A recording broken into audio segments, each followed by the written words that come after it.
Perkenalkan, nama saya Novita Huiselan, Fakultas Kesehatan, Prodi Keperawatan, kelas C.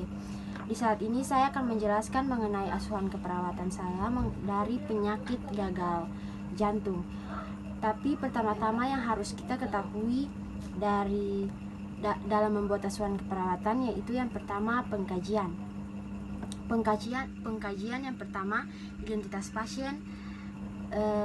Di dalamnya terdapat nama, umur, agama, jenis kelamin, status pendidikan, pekerjaan, suku bangsa, alamat, tanggal masuk, rumah sakit, tanggal pengkajian, nomor register, dan diagnosa medis. Diagnosa medis yang saya pakai yaitu berdasarkan penyakit dalam asuhan keperawatan yang saya ambil yaitu gagal jantung. Yang kedua yaitu identitas penanggung jawab. Di dalamnya terdapat nama, umur, hubungan dengan pasien, pekerjaan, dan alamat. Yang kedua yang harus kita perhatikan dalam membuat asuhan keperawatan yaitu pengkajian fisik pada pasien. Dalam pengkajian fisik terdapat yang pertama keadaan umum pasien. Dalam asuhan keperawatan saya, pasien saya kurang baik keadaan umumnya, kemudian GCS-nya komposmetis. Bagian yang kedua yaitu TTV, diantaranya tekanan darah 140/90 mmHg, nadi 75/75 per menit, respirasi rate 36 kali per menit, dan suhu 36 derajat Celcius. Kemudian bagian yang ketiga yaitu bagi keadaan fisik pasien, dari kepala bersih, mata juga pun normal, hidung bersih dan terpasang nasal kanul 3 liter per menit, kemudian gigi rapi dan bersih, telinga simetris. Kemudian pada bagian dada, pasien yang pertama di dalamnya terdapat paru-paru. Untuk pemeriksaan inspeksi, dada simetris kanan kiri dan retraksi dada dalam. Kemudian pada pemeriksaan palpasi, vokal premitus kanan kiri sama. Kemudian yang ketiga yaitu pemeriksaan perkusi pada paru-paru, pekak pada lobus. Kemudian yang terakhir auskultasi vesikuler tidak ada surat tambahan. Kemudian perkusi pada paru-paru, pekak pada lobus. Kemudian yang terakhir auskultasi vesikuler tidak ada surat tambahan. Kemudian pemeriksaan pada dada yang kedua yaitu jantung. Yang pertama ictus cordis di intracosta 5 yaitu inspeksi. Kemudian ictus cordis di intracosta 2 mid clavicula sinistra merupakan pemeriksaan palpasi. Kemudian pemeriksaan perkusi pada batas kanan intracosta 5 sampai 6 mid sternum batas kiri, kemudian sternum dextra, dan pada batas bawah intracosta 6 sampai 7 mid clavicula yaitu pemeriksaan perkusi. Yang terakhir pada pemeriksaan auskultasi pada jantung yaitu intersitas normal. Kemudian pada pemeriksaan abdomen normal, kemudian juga genitalia pada kebersihan juga terjaga, dan ekstremitas atas terpasang infus, dan ekstremitas bawah normal, tidak ada edema. Kemudian pada pemeriksaan penunjang yaitu pada penyakit gagal jantung seperti elektrokardiografi, kemudian rongseng, dan yang ketiga yaitu ekokardiografi. Kemudian yang ketiga yaitu dalam asuhan keperawatan yaitu pola kebutuhan biopsikososial, kultural, dan spiritual. Dalam asuhan keperawatan saya, klien mengatakan bahwa klien tinggal bersama suami dan anaknya. Klien hidup bersama dengan baik. Cara menyelesaikan permasalahan dalam keluarga dapat diselesaikan dengan baik-baik. Klien mudah berinteraksi dengan masyarakat di sekitar rumahnya. Saat klien sakit, banyak tetangga yang menjenguk. Klien mengatakan bahwa ia rajin pergi ke ibadah dengan keluarga baik sebelum sakit dan pada saat sakit. Kemudian yang keempat yaitu tabel analisis data. Pada data pasien, data DS, pasien mengatakan sesak nafas bertambah jika beraktivitas dan bergerak. Pada data DO-nya atau data objektif, tekanan darah pasien 140/90 mmHg, nadi 75 kali per menit, suhu 36 derajat Celcius, dan respirasi rate 36 kali per menit, dan pasien terpasang O2 3 liter per menit. Kemudian etiologinya ketidakefektifan pola nafas, dan masalahnya yaitu keletihan otot pernafasan. Kemudian yaitu diagnosa keperawatan intervensi dilakukan pada tanggal 2 November 2021 pada jam 11.00 waktu Indonesia Timur dengan diagnosa keperawatan pada pasien gagal jantung, yaitu ketidakefektifan pola nafas berhubungan dengan keletihan otot pernafasan. Dalam data subjektifnya, Q yaitu nyeri, R pada dada, S yang berarti skala itu yaitu 6, dan T atau time yaitu hilang timbul dalam 1 jam.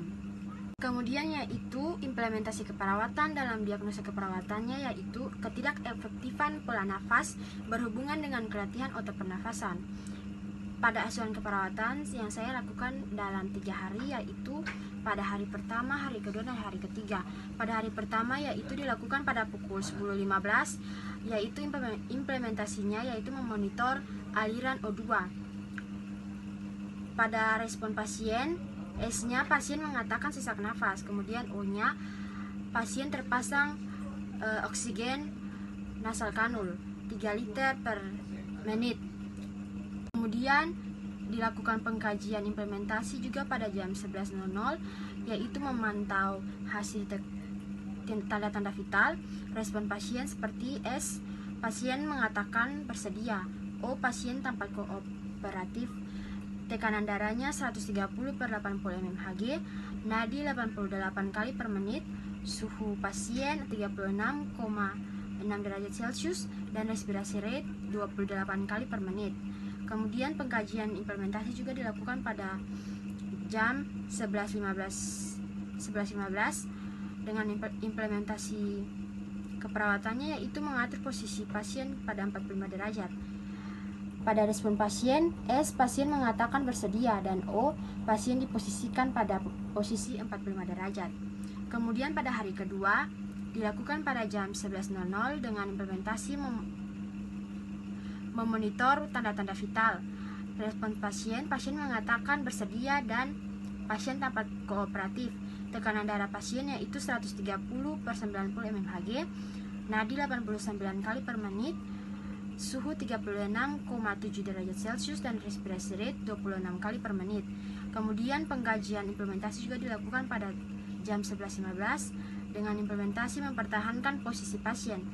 Respon pasien mengatakan bersedia, pasien tampak tenang dan tidur pada posisi 45 derajat, sesak nafas dan mmHg, nadi 89 kali per menit, suhu 36,7 derajat Celcius, dan respirasi rate 26 kali per menit.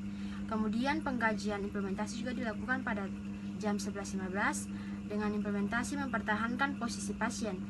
Respon pasien mengatakan bersedia, pasien tampak tenang dan tidur pada posisi 45 derajat, sesak nafas dan TTV sedikit ada perubahan.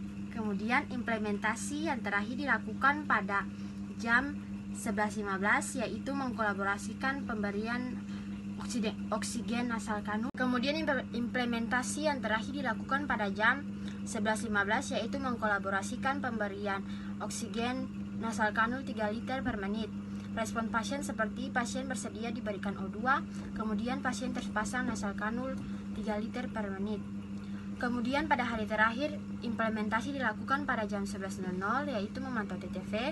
Kemudian respon pasien seperti pasien mengatakan bersedia, pasien tampak kooperatif, tekanan darahnya 120/80 mmHg, nadinya 82 kali per menit, suhu 36,5 derajat Celcius, respirasi rate 24 kali per menit. Kemudian implementasi yang kedua dilakukan pada jam 11.15. Implementasi mengatur posisi 45 derajat. Kemudian respon pasien mengatakan bersedia. Pasien diposisikan 45 derajat dan meringankan sesak nafas.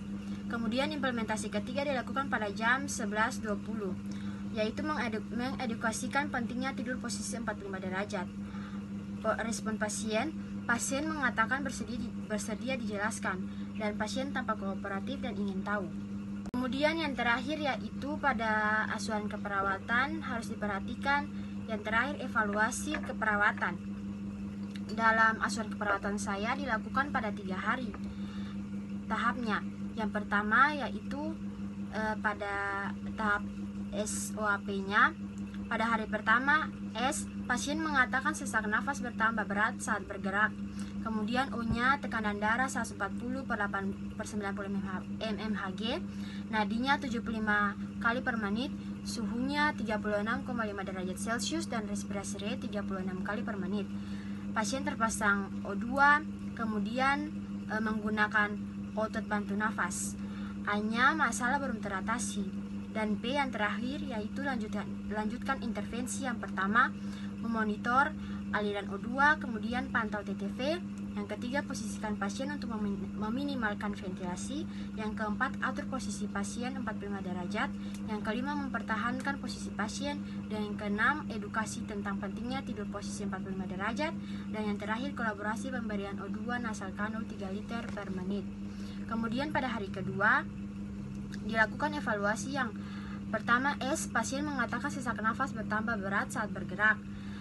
O-nya tekanan darah 120/80 mmHg, nadi 95 kali per menit, suhunya 36,7 derajat Celcius, respirasi rate 28 kali per menit.